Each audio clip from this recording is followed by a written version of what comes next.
Work your ass off.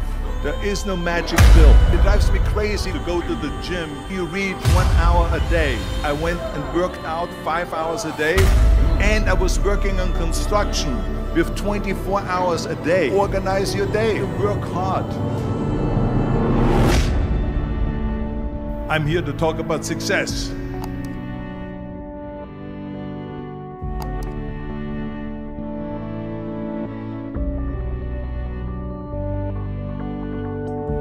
I went to college. I went and worked out 5 hours a day, and I was working on construction. Because in those days in bodybuilding there was no money. I didn't have the money for food supplements or anything. So I had to go to work. So I worked on construction. I went to college. I worked out in the gym, and at night from 8 o'clock at night to 12 midnight, I went to acting class 4 times a week. So I did all of that. There was not one single minute that I wasted. And this is why I'm standing here today. At the age of 20, I went to London and I won the Mr. Universe contest as the youngest Mr. Universe ever. And it was because I had a goal. You see, if you don't have a vision of where you go, and if you don't have a goal where you go, you drift around and you never end up anywhere. 74% hate their job in America. The majority of people don't like what they're doing because they're really not doing it because they didn't have a goal and they followed this goal. They just aimlessly drift around, and then all of a sudden there's a job opening, so they get that job because you have to work. But then when you work, it's a chore. It's work. It's not fun. So if you think about, only a quarter of the people really enjoy what they're doing in life. So people always ask me, when they saw me in the gym in the pumping iron days, they say, why is it that you're working out so hard? 5 hours a day, 6 hours a day, and you have always a smile on your face. The others are working out just as hard as you do, and they look sour in the face. Why is that? And I told people all the time, I said, because to me, I'm shooting for a goal. In front of me is the Mr. Universe title. So every rep that I do gets me closer to accomplishing that goal, to make this goal, this vision, turn into reality. Every single set that I do, every repetition, every weight that I lift will get me a step closer to turn this goal into reality. So I couldn't wait to do another 500-pound squat. I couldn't wait to do another 500-pound bench press. I couldn't wait to do another 2,000 reps of sit-ups. I couldn't wait for the next exercise. So let me tell you something, visualizing your goal and going after it makes it fun. You got to have a purpose no matter what you do in life. You got to have a purpose. And Muhammad Ali worked his butt off, and I saw it firsthand. And I remember that there was a sports writer that was there in the gym and he was working out and he was doing sit-ups. And they asked him, how many sit-ups do you do? And he said, I don't start counting until it hurts. Now think about that. He doesn't start counting his sit-ups until he feels pain. That's when he starts counting. That is working hard. And so you can't get around the hard work. It doesn't matter who it is. Work your ass off. There is no magic pill. There is no magic out there. You cannot get around. You have to work and work and work. Make sure of this and make sure of that and all that stuff. So it's work. And it drives me crazy when people say that they don't have enough time to go to the gym for 45 minutes a day and work out.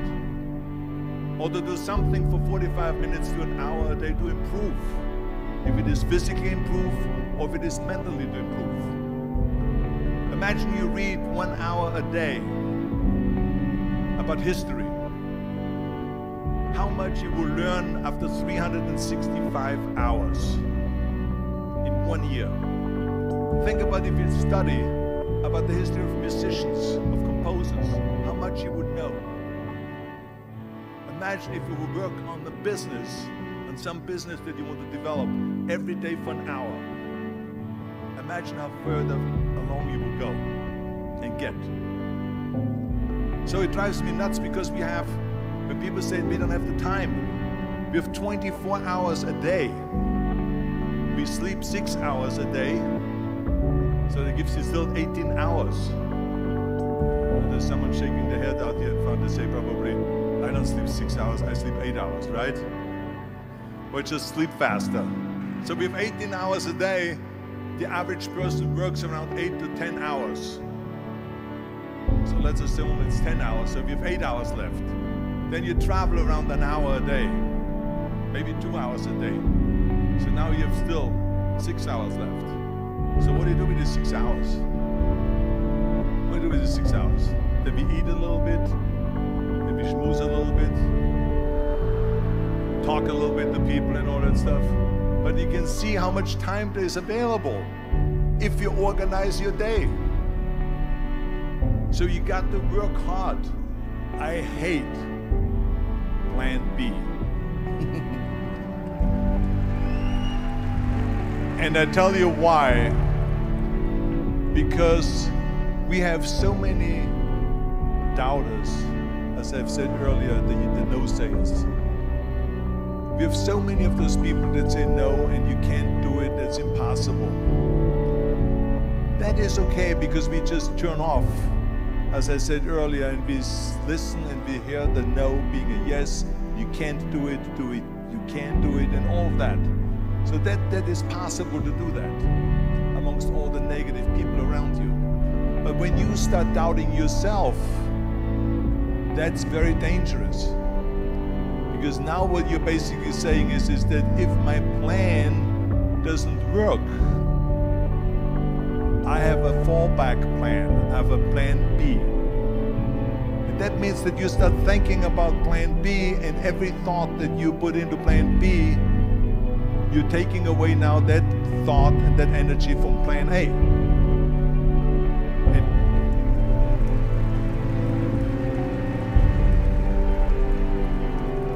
And it's very important to understand that we function better if there is no safety net, because plan B becomes a safety net. It says that if I fail, then I fall and I get picked up and I have something else there that will protect me. And that's not good, because people perform better when there's no safety net. People perform better in sports and everything else if you don't have a plan B. I'm telling you, I've never ever had a plan B.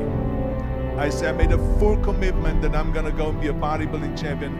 I made a full commitment that I'm gonna be in America. I made a full commitment that I'm gonna get in the show business and I'm going to be a leading man. No matter what it takes, I will do the work.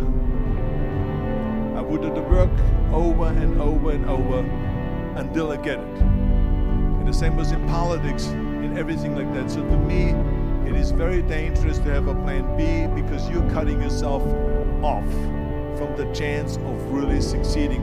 And the reason, one of the main reasons why people want to have a plan B is because they are worried about failing. What is if I fail, then I don't have anything else? Well, let me tell you something, don't be afraid of failing, because there's nothing wrong with failing. You have to fail in order to climb that ladder. There's no one that doesn't fail. Michael Jordan said in one of his interviews, when they said, "You are unbelievable, you're the greatest basketball player of all times." I mean, tell me about that. And he says, well, you're just mentioning the successes. But he says, for me to become the greatest basketball player, I missed 9,000 shots when I was playing basketball at the NBA games. So during these games that he was so successful, he missed 9,000 shots.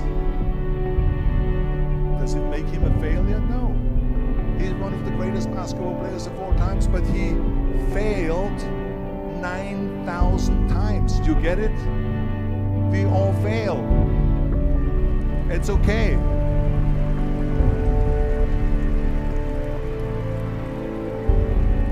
What is not okay is that when you fail, you stay down.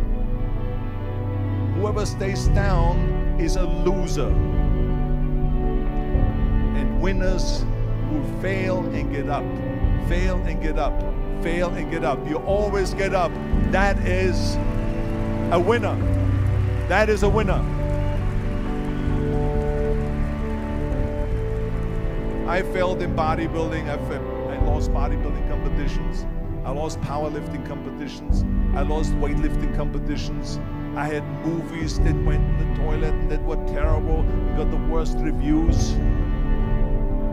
And in politics, I remember I had many of the initiatives on the ballot, and we lost. My approval rating in California went down to 28%, and then it went back up again, and I won again the governorship. Hey, we all lose. We all have losses. This is okay, and this is why I say don't be worried about losing, because when you're afraid of losing, then you get frozen. You get stiff, you're not relaxed. You got to be, in order to perform well in anything, if it's in boxing or if it is on your job or with your thinking, is only happening when you relax. So relax. It's okay to fail. Let's just go all out and give it everything that you got. That's what it is all about. So don't be afraid to fail.